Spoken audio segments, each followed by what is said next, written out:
Berjumpa lagi bersama Arif di sini pada pembelajaran bahasa Indonesia. Pada pembelajaran kali ini, kita akan mengenal jenis dan unsur puisi rakyat. Jadi, topik utama kita pada pembelajaran kali ini yaitu puisi rakyat. Materi pembelajaran ini sudah mengacu pada kurikulum operasional Satuan Pendidikan Merdeka Belajar pada program Sekolah Penggerak. Sekarang, mari kita lihat tujuan pembelajaran kita kali ini. Nah, kamu sebagai peserta didik, setelah mempelajari materi ini, diharapkan dapat mengungkapkan pemahamannya terhadap puisi rakyat dengan membandingkan jenis dan unsur puisi rakyat dengan teliti. Kata kunci yang perlu kamu kuasai dan kamu pahami pada materi ini yaitu puisi rakyat, pantun, syair, gurindam, larik, sampiran, dan rima. Sekarang ada satu pertanyaan yang perlu kamu jawab, yaitu apa itu puisi rakyat? Nah, kamu dalam kehidupan sehari-hari pasti sering menggunakan pantun. Pasti sering mendengar pantun. Nah, secara tidak sadar, sebenarnya pada kehidupan sehari-hari kamu sudah menggunakan puisi rakyat atau puisi lama. Puisi rakyat sendiri merupakan salah satu bentuk sastra lisan berupa puisi terikat yang berkembang pada masa masyarakat tradisional.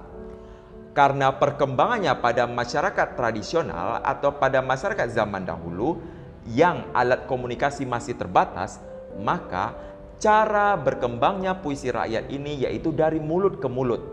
Karena cara perkembangan seperti ini sehingga membuat sebagian besar puisi rakyat tidak diketahui dan tidak dikenali siapa yang pertama kali menulis puisi rakyat ini, terutama pada jenis puisi rakyat yang berbentuk pantun, yang sulit untuk dicari tahu atau dikenali siapa yang pertama kali menulis atau mengarang pantun tersebut. Nah, pada pengertian tadi, kamu sudah melihat bahwa puisi rakyat merupakan salah satu bentuk puisi terikat. Nah, apa makna dari kata terikat ini? Makna kata terikat di sini maksudnya adalah puisi jenis ini biasanya diatur oleh ketentuan-ketentuan tertentu yang harus kita patuhi, yaitu dari sisi jumlah suku kata, diatur jumlah baris, diatur jumlah baitnya, dan diatur rimanya. Seperti yang kita singgung pada pengertian puisi rakyat tadi, bahwa puisi rakyat ini kan cara berkembangnya dari mulut ke mulut. Maka akibatnya tidak dikenali dan tidak diketahui siapa yang menulis pertama kali atau yang menulis atau mengarang pertama kali puisi rakyat tersebut. Makanya karena puisi rakyat tersebut tidak dikenali siapa yang pertama kali menulis atau mengarangnya, maka puisi rakyat dikenal atau bersifat anonim. Makna dari kata anonim ini yaitu nama pengarang dari karya tersebut tidak diketahui.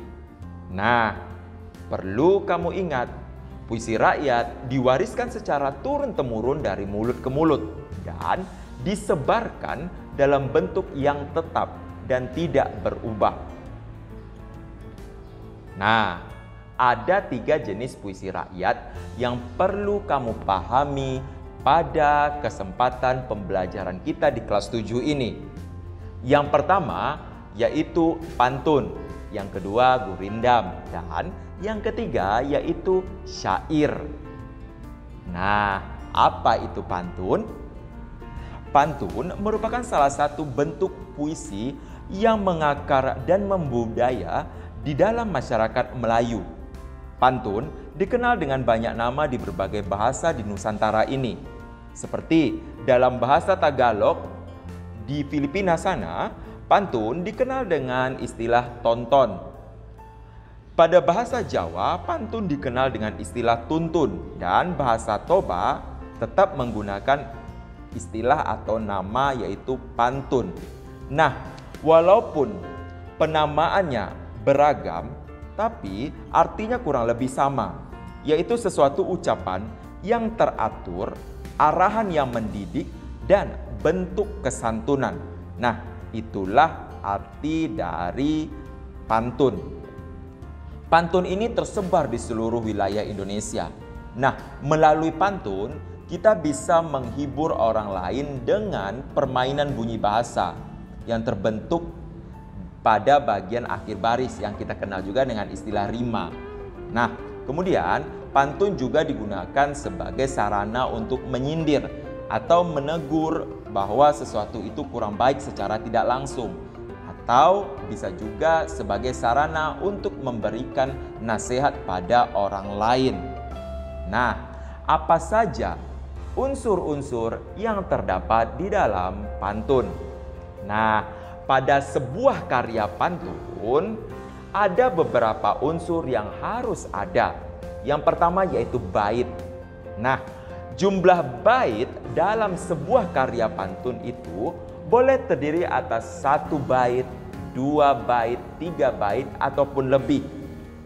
Kemudian, jumlah baris atau dikenal dengan istilah larik dalam sebuah pantun per baitnya yaitu berjumlah 4 baris. Jadi dalam 1 bait jumlah baris atau jumlah lariknya yaitu 4 baris. Kemudian jumlah suku kata yaitu 8 hingga 12 suku kata per baris. Kemudian rima atau pengulangan bunyi atau pengulangan irama atau yang dikenal juga dengan istilah saja akhir pada sebuah pantun berpola ABAB, dan pantun memiliki bagian yang disebut dengan sampiran.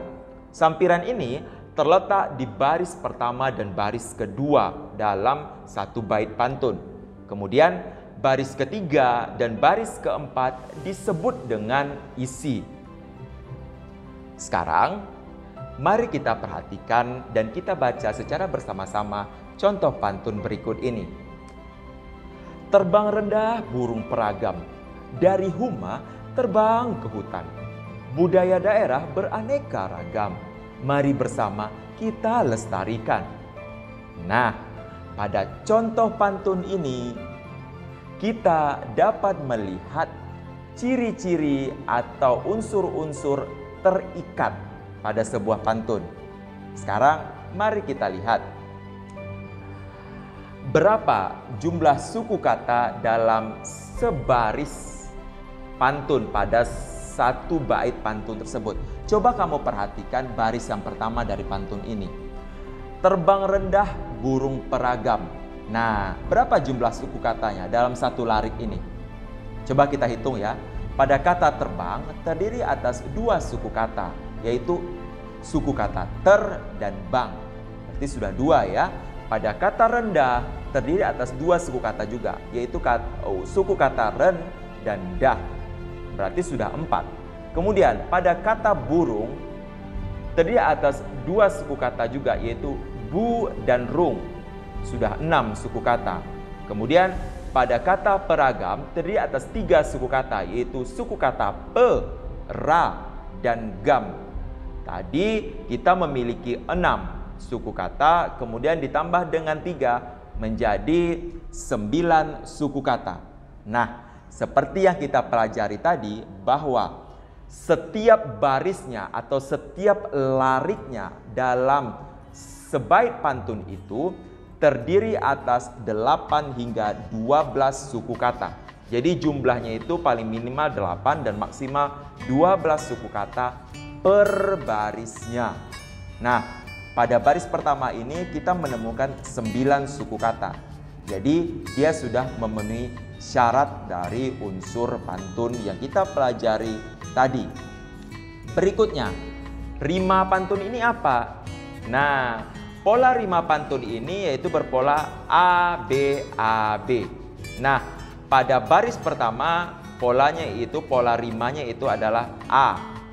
Kemudian pada yang kedua, baris kedua yaitu B. Nah, baris pertama mirip bunyi akhirnya dengan baris ketiga. Makanya berpola sama, yaitu berpola rima sama, yaitu pola A pada baris pertama dan A pada baris ketiga. Kemudian rima pada baris kedua mirip dengan rima pada baris keempat. Makanya polanya sama, yaitu B dan B. Makanya disebut dengan berima atau berpola rima A, B, A, B. Kemudian coba kamu lihat unsur sampiran pada pantun ini. Nah, baris pertama dan baris kedua ini disebut dengan sampiran. Dan baris ketiga dan baris keempat pada pantun ini disebut dengan isi. Sampiran berperan sebagai pengantar. Nah, di baris ketiga dan keempat inilah maksud dari pantun ini yang ingin disampaikan oleh penulis pantun tersebut. Sekarang kita lanjutkan pada jenis puisi rakyat atau puisi lama yang kedua yang dikenal dengan istilah gurindam. Apa itu gurindam? Gurindam ini sebenarnya berasal dari India sana. Nah, dalam bahasa India, gurindam dikenal dengan istilah kirindam yang maknanya yaitu mula-mula atau perumpamaan. Gurindam syarat dengan nilai agama dan nilai moral. Nah, gurindam ini berkembang di Nusantara, terutama di tanah Melayu. Gurindam yang paling terkenal yaitu Gurindam 12 hasil karya dari Raja Ali Haji di Pulau Penyengat. Nah, sekarang mari kita lihat unsur-unsur yang terdapat di dalam gurindam. Sama dengan pantun tadi, gurindam juga memiliki beberapa unsur, yaitu ada unsur bait. Nah, dalam sebuah karya gurindam, jumlah baitnya juga diserahkan pada penulis gurindam itu sendiri. Bisa berjumlah 1 bait dalam sebuah gurindam, 2 bait, 3 bait. Nah, pada jumlah baris berbeda dengan jumlah baris pada karya pantun. Jumlah baris dalam sebuah gurindam per baitnya yaitu hanya 2 baris saja. Berbeda dengan pantun yang terdiri atas 4 baris per baitnya. Ingat, jumlah baris atau jumlah larik dalam sebait gurindam yaitu 2 baris atau 2 larik saja. Kemudian jumlah suku kata dalam 1 baris atau 1 larik gurindam itu yaitu terdiri atas 10 hingga 14 suku kata. Dan pola rima pada gurindam ini atau pengulangan irama atau pengulangan bunyi pada gurindam ini berpola AA atau BB. Nah, jika pada pantun mengenal istilah sampiran dan isi, maka pada gurindam ada yang disebut dengan bagian sebab yang terdapat pada baris pertama. Bagian sebab ini dikenal juga dengan istilah masalah. Kemudian baris keduanya disebut dengan akibat atau jawaban. Nah, isi gurindam ini biasanya berupa nasihat, filosofi hidup, ataupun kata-kata mutiara. Sekarang, silakan kamu perhatikan contoh gurindam berikut ini. Mari kita baca bersama-sama bait yang pertama. Barang siapa tiada memegang agama, sekali-kali tiada boleh dibilangkan nama. Nah, bait kedua. Barang siapa mengenal yang 4, maka ia itulah orang yang makrifat. Sekarang, mari kita lihat bait pertama gurindam ini. Mari kita uji berapa jumlah suku kata pada larik atau baris pertama di bait pertama gurindam ini. Perhatikan bait pertamanya. Barang siapa tiada memegang agama. Nah, berapa jumlah suku katanya di sini? Silahkan kamu hitung sendiri. Apakah jumlahnya di antara atau rentang 10 hingga 14 suku kata? Nah, silakan kamu uji coba sendiri seperti yang kita coba pada menghitung suku kata dalam karya pantun tadi. Kemudian, bagaimana rimanya? Apakah rimanya mirip? Nah, berbeda dengan pantun. Pantun tadi kan berima AB-AB. Sedangkan gurindam berima AAAA. AAAA di sini bukan berarti huruf akhirnya A ya, tetapi bunyinya yang sama. Nah, pada bait pertama bunyi akhirnya yaitu ma. Pada baris atau larik yang kedua juga ma. Makanya polanya yaitu AA. Bolehkah saya menyebut pola rima gurindam bait pertama ini BB? Boleh, terserah kamu. Nah, yang penting polanya sama yaitu AA. Tidak ada pola yang berbeda seperti pantun yang AB-AB dalam satu baitnya. Nah, sekarang pada baris pertama gurindam ini, yaitu barang siapa tiada memegang agama, ini disebut bagian sebab atau bagian masalah. Sedangkan baris keduanya sekali-kali tiada boleh dibilangkan nama, ini merupakan bagian akibat atau ya, jawaban untuk masalah atau sebab yang terdapat pada baris atau larik pertamanya. Sekarang, mari kita lihat jenis yang ketiga dari puisi rakyat atau puisi lama, yaitu dikenal dengan istilah syair. Nah, apa itu syair? Syair merupakan puisi lama yang berasal dari Persia, kemudian dibawa masuk ke Nusantara bersamaan dengan masuknya agama Islam ke negeri ini. Nah, kata syair berasal dari bahasa Arab yaitu syir atau syur yang berarti perasaan yang menyadari. Kemudian kata syur berkembang menjadi syiru yang berarti puisi dalam pengetahuan umum. Nah, syair yang berkembang di Nusantara ini terdapat atau membudaya dalam masyarakat Melayu.